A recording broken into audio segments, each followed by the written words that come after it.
दोस्तों कहते हैं लालच बुरी बला है।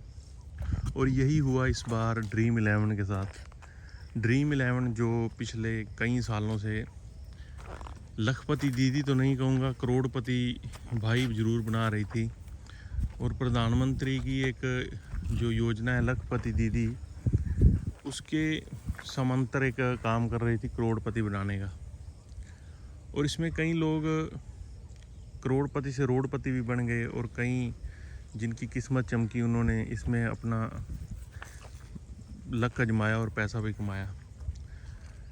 लेकिन जो ड्रीम इलेवन का लालच था वो एक दिन जो कहते हैं वो भरना था, वो भरा। और अब ये गेम इंडिया में बैन हुई हैं जो ऑनलाइन गेमिंग कंपनीज़ हैं। तो इनका जो मुख्य कारण है वो था युवाओं में जो एक लत लगना। और इसको कंपनियों ने बड़ा अच्छी तरीके से बुनाया, क्योंकि जब आप जो ये ड्रीम इलेवन को खेलता है उसको पता होगा कि शुरू में ड्रीम इलेवन में आप बिल्कुल थोड़ी सी टीमें बना सकते थे। फिर ड्रीम इलेवन का लालच बढ़ा, उन्होंने सोचा ऐसे तो काम नहीं बनेगा। फिर उन्होंने उसकी जो बढ़ाकर संख्या 20 कर दी। और अब पिछले साल से उन्होंने जो 20 टीमें एक आदमी एक आईडी पे बना सकता था उसको बढ़ाकर 40 कर दिया, यानी कि 2 गुना। इसमें यह भी हो सकता है शायद क्योंकि जो इतनी बड़ी कंपनी के मालिक हैं इनके सब के लिंक राजनीतिक होते ही हैं, क्योंकि अब ये स्पॉन्सर थी इंडिया की टीम की। और इंडिया की टीम का जो प्रेसिडेंट है जय शाह, और मतलब इनका आपस में इनको पता था कि ये आगे जाके बैन होनी है, या उन्होंने पहले उनको बता दिया होगा कि इस टाइम पे जाके ये बैन हो जाएंगी। तो इन्होंने फिर उसको अपने जो लालच है उसको बढ़ाया और जो 40 टीम कर दी। और बनाने वाले 40 टीम भी बना रहे थे इसमें। तो ये लालच जो है, जैसे एक निर्मल बाबा था, जब उसका काम पर्दे के पीछे ठीक ठाक चल रहा था तो उसने बड़े बड़े जो न्यूज़ चैनल हैं उनको फीस दी, पेड अपने कार्यक्रम लिए। तो उसके बाद निर्मल बाबा कहाँ गया ये कुछ नहीं पता चला। तो इसमें जो एक मेन चीज़ समझने वाली ये है कि सरकार के नाक के नीचे ये सारे काम होते हैं और कई सालों तक लूट मचती है। मैं ये अकेले ड्रीम इलेवन के बारे में नहीं कह रहा, ये सारी जितने भी बाबा हैं ये सारे सरकार की शरण से चलते हैं।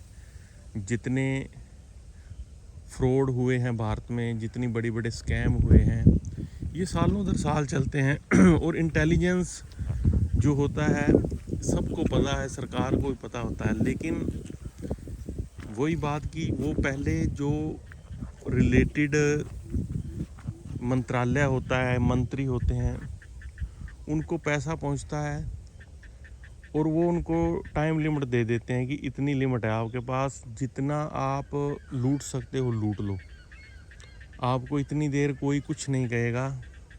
और इस तारीख के बाद आपको कार्रवाई होनी शुरू हो जाएगी और फिर आगे जाके ऐसे ऐसे करके बंद हो जाएगी।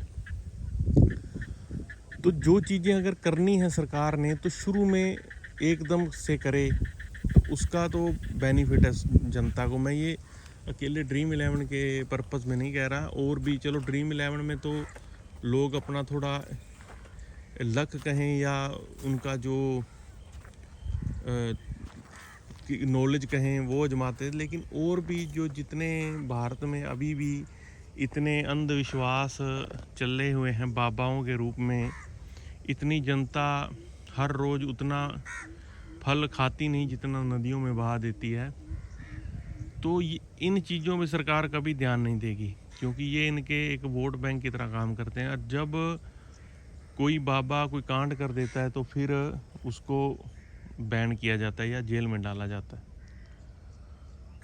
तो दोस्तों, सरकार के जो काम हैं वो जनता के लिए नहीं है।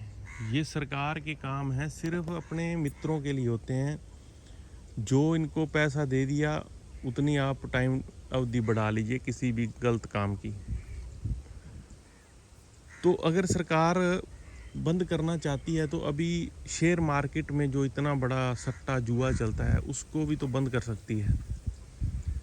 शेयर मार्केट का जो मेन काम था वो था कि कंपनियों के शेयर खरीदना और उनमें इन्वेस्टेड रहना और उसके बाद जो उनका प्रॉफिट है वो लेना। लेकिन हुआ क्या, इसको भी एक सट्टा बाज़ार, इतना बड़ा सट्टा बाज़ार कर दिया। इसमें इंट्राडे डिलीवरी, मतलब कि इतने सट्टा जितना मतलब कि ड्रीम 11 से भी कई गुना, और इसमें भी कई लोग बर्बाद हुए हैं। तो इन चीज़ों पर भी सरकार को ज़रूर संज्ञान लेना चाहिए कि जो ये सट्टा सिस्टम है इसको भी बंद करें। तो आप इसके बारे में क्या सोचते हैं दोस्तों, कमेंट करके ज़रूर बताना। नमस्कार दोस्तों।